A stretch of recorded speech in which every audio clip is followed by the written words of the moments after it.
Any questions, please? Yes. Thank you, Mr. President. What was the tipping point for you in making this decision? Was it a conversation with President Putin? Was it a piece of intelligence? And why are you giving 50 more days? I think I think it's a very short period of time. I think, don't forget, I've just really been involved in this for not very long. And it wasn't initial focus. This is a Biden war. This is a Democrat war, not a Republican or Trump war. This is a war that would have never happened. It shouldn't have happened. A lot of people being killed. When the final numbers come in, you're going to see a lot more people are being killed in this war than you think, than you've been writing about. It's a very deadly war. They're all bad, but this is a very deadly war. The numbers are going to be far greater. When an apartment house comes down, and they say 2 people were slightly injured. No, many people were killed. And those numbers will be at some point accurately reported. So far, they're not. It's a deadly war. I think that you're just going to see, I think you're going to see strong movement. I hope so. I hope so. You know, the secondary tariffs are very, very powerful. What about the tariffs that the Republicans in the House and the Senate have read? Yeah, 500%. sure. Why are you doing 100%? Well, the Republicans are moving very strongly in the Senate, giving us total control of it, but I'm not sure we need it, but it's certainly good that they're doing it. And Lindsey Graham's working hard. The whole John Thune, all of them, they're all working hard. And they're in coordination with Mike Johnson, Speaker in the House. And I think they've actually crafted a pretty good piece of legislation. It's probably going to pass very easily. And that includes Democrats. And there's some little tweaks. But I don't want to say I don't need it because I don't want them to waste their time. It could be very useful. We'll have to see. But we can do secondary. We're probably talking about 100% or something like that. We can do secondary tariffs without the Senate, without the House.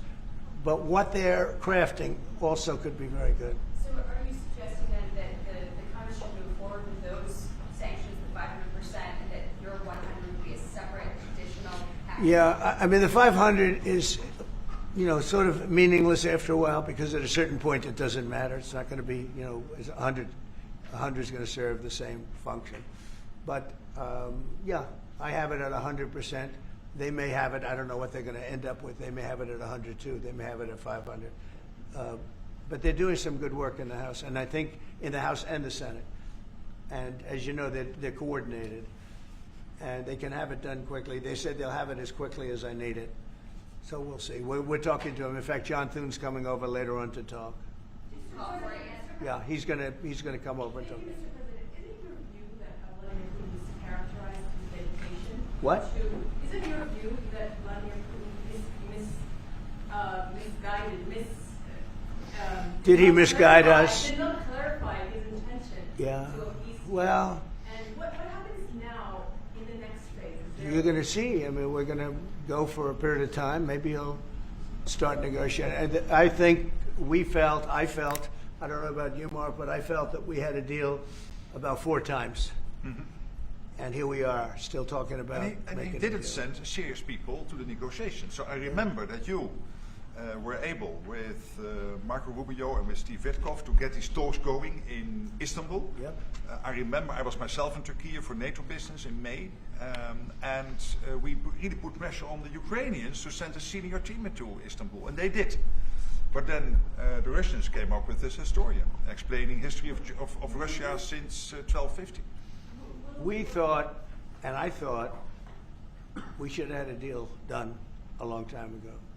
But it just keeps going on and on and on, and every night people are dying. A lot of people, a lot of Russian soldiers are dying, by the way, and a lot of Ukrainian soldiers too. But a lot of Russian soldiers are dying. 100,000 Russian soldiers since 1st of January. Since January, 100,000 Russian soldiers dead since January. So if anybody in Moscow is listening to this, again, 100,000 dead Russians since January. This is what President Putin is doing at the moment. Yeah, please. Will these be Patriot missiles specifically or Patriot batteries that you're planning? Everything. It's everything. It's Patriots. It's all of them. It's a full complement with the batteries. Yeah. When do you expect them to arrive?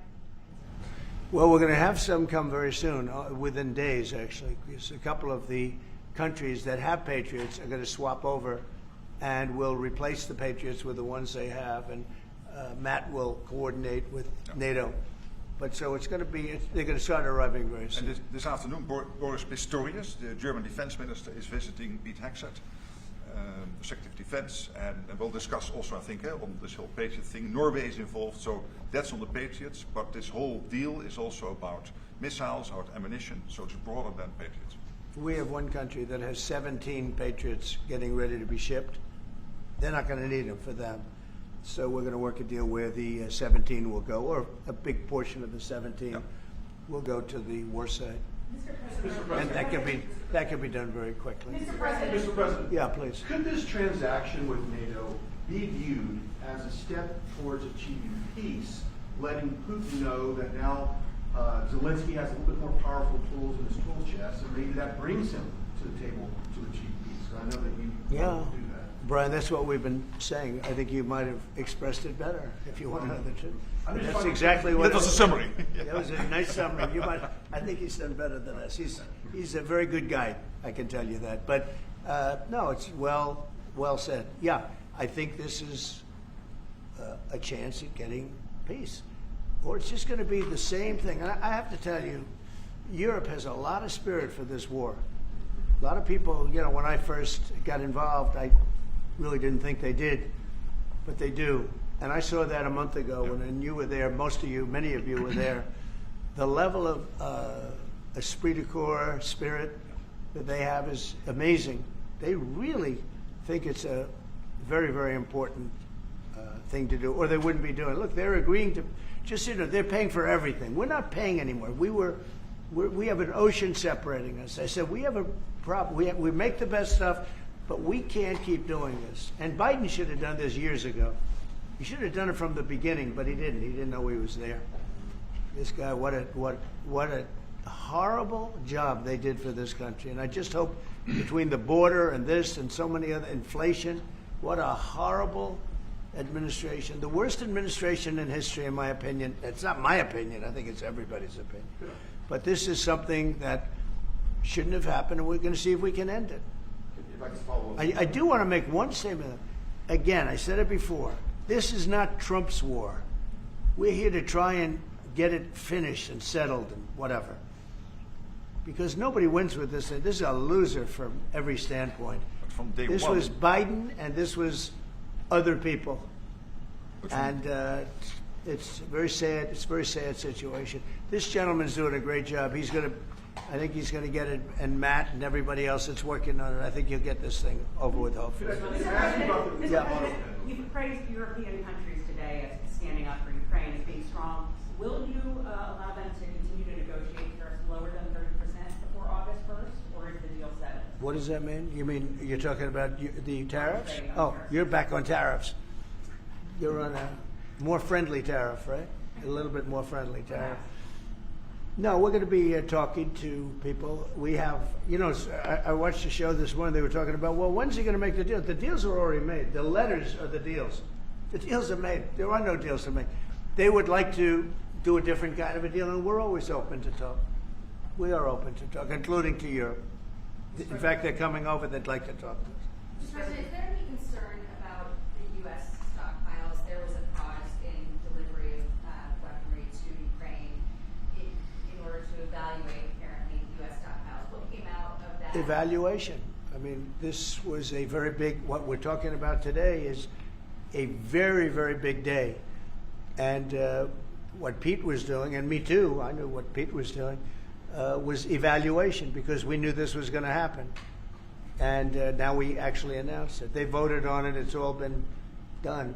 So obviously that has a big impact on, when you say pause, obviously you're not going to be doing things if you don't know what's going to happen here. But we were pretty sure this was going to happen, so we did a little bit of a pause. But this is a very big event today. This is something very big. If it escalates further, how far are you willing to go in response? In what?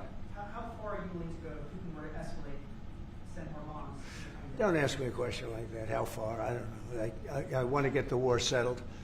They're not Americans that are dying in it, and I have a problem, and JD has a problem. It's a stance that he's had for a long time. They're not Americans dying, but there are a lot of people dying, and on something that should be able to be settled. And we all agree with that. This group of people, that, we want to defend our country, but ultimately, having a strong Europe is a very good thing. It's a very good thing. So I'm okay with that. Yeah, please, in the back. Yeah, is there a ceiling on what the Europeans are willing to pay for? And it sounds like, are you ruling out the U.S. paying from the additional weapons to withdraw that authority? Shall I try to answer Please. that? Because Yeah. basically what the president is saying, that he is willing, of course, taking consideration what the US needs itself. So it's not that you can have a shopping list and you can order whatever you want, because the US has to make sure that the US keeps its hand on what the US needs, also to keep the whole world safe, because in the end you are the police agent of the whole world. You are the most powerful nation on earth, the most powerful military on earth. But given that, the US has decided to indeed massively supply Ukraine with what is necessary through NATO. Europeans 100% paying for that. And what we have been doing over the last couple of days is talking with countries, and I just mentioned the ones who in the first wave immediately said, we want to chip in. And then you are really talking about big numbers. Take Germany visiting today. They are really talking about big numbers. Can you get some clarity? I will say that I spoke with Germany, spoke with most of the larger countries, and they are really enthusiastic about this. They want to, and they're willing to go very far. I will tell you, as per your question, how far would I go? They want to go very far. They don't want this to happen. That's why I think from Putin's standpoint, it would really be good. He gets the country, his economy is doing very poorly, and he's got to get his economy back. He's got to save his economy. He could save his country in a sense, but the economy can be destroyed. He's destroyed a lot of countries over the years. He wants to get that economy back. And, he's got a great country for trading and other things. If they could use the assets instead of war, he's got some tremendous potential. That's what I would say. How did you deliver this news to Putin, sir? Say it? How did you tell Putin this was coming? I speak to him a lot about getting this thing done. And I always hang up and say, well, that was a nice phone call. And then missiles are launched into Kiev or some other city. And I said, it's strange. And after that happens 3 or 4 times, you say, the talk doesn't mean anything. My conversations with him are always very pleasant. I say, isn't that a very lovely conversation? And then the missiles go off that night. I go home, I tell the First Lady, I spoke to Vladimir today. We had a wonderful conversation. She said, oh, really? Another city was just hit. So it's like, look, he's, I don't want to say he's an assassin, but he's a tough guy. It's been proven over the years. He's fooled a lot of people. He fooled Bush. He fooled a lot of people. He fooled Clinton, Bush, Obama, Biden. He didn't fool me. But what I do say is that at a certain point, ultimately talk doesn't talk. It's got to be action. It's got to be results. And I hope he does it. It's potentially such a great country to be wasting so many people on this and the money. And look at what's happened to his economy. Look at what's happened. So, And with the threat in 50 days, Yeah. the economy will be hit It's, very hard. I mean, look, I hope he's going to do it. He knows the deal. He knows what a fair deal is. If there is such a thing as a fair deal, there's no winners here. This is a loser. This is a loser. And I dealt with him from the beginning. And it wouldn't have happened, but I will say Ukraine was the apple of his eye. We talk about it. It was the apple of his eye, but it wasn't going to happen. And he understood that. It wasn't going to happen. And then I noticed, after I was out, I noticed soldiers forming at the border. Yeah. And then I heard horrible, stupid things being said from the other side. And I said, they're really handling it very, very wrong. It's a shame. Yeah. Can I say Yeah, please. one thing, and that is about President Trump, because you came in office in January. On the 12th of February, you had your first phone call with Putin. I think you did exactly what I hope you would do. That is breaking the deadlock, starting the conversation, because you have to test him. I know Putin very well from the days when I was Prime Minister in the Netherlands. You have to test him. And you did this, and you really gave him a chance to be serious, to get to the table, to start negotiations. Steve Witkoff, Marco Rubio, we all tried to help you. But you've now come to a point where you say, well, hey. We actually have thought to- we had you have to get probably serious. 4 times a deal. Yeah. I mean, you were called and you said, Yeah. this looks good. Yeah. And then the deal wouldn't happen because bombs would be thrown out that night and you'd say, we're not making any deals. It was like But It's you very- breaking the deadlock was crucial because you had to start that process, and you were the only one who was able to do that. I think we'll get it done. Do you think he's reasonable enough to negotiate? Yeah, I think we're going to get it done. I think, look, this is a very powerful situation. You have very wealthy countries buying the best equipment in the world. And we have the best equipment in the world. We make equipment like no other. You know, our submarines, nuclear submarines, are so powerful. They're the most powerful weapon ever built. And we have the best in the world they're 20 years behind, 25 years behind us. We have the greatest equipment anywhere in the world. I just hope we don't have to use it. Yeah, please. Thank you, Mr. President. On a separate topic here, President Biden, of all people, spoke to the New York Times over the weekend. He did not speak to them on the record during his time in office at all, but he spoke to them recently. And he defended his use of the autopen and said that he signed off on every decision. But at the same time, the Times reports that he did not individually approve each name for the categorical pardons that applies to large numbers of people. What are your take on that? Any new revelations from Well, I mean, you're talking about the auto pen. Look, the auto pen, I think, is maybe one of the biggest scandals that we've had in 50 to 100 years. This is a tremendous scandal. And I know the people on the other side of the, see that desk, that Resolute desk? Unfortunately, he used it before me. But, you know, we have our choice of 7 desks. They're all beautiful. But I chose the Resolute, and so did he, unfortunately. But the people on the other side of the Resolute desk, I know them. Lisa, the whole group, and they're no good. They're sick people. And I guarantee he knew nothing about what he was signing. I guarantee it. So they're going to figure it out, and we'll see what happens. But to me, the auto pen, you know, you elected president. You know what the auto pen is supposed to do? Sign thousands of letters from young people that write. We get thousands of letters a week, Susie, right? Thousands. I mean, tens of thousands sometimes. I look at a room, there's a room where we have many, many people working, responding and sending letters back. That's what an auto pen's supposed to be. To write to a young 7-year-old boy that writes to the president, and he wants to be president someday, and he loves America. That's what the auto pen's supposed to be. It's not supposed to be for signing major legislation and all of the things. No, the auto pen, and I doubt he knew. I doubt they even spoke to him about it. I think they had, it's called a freewheeling auto pen. Like, Biden was never for open borders. Biden was never for transgender for everyone. So I don't think I think the radical left people that took over the White House, and if I didn't win, our country was finished.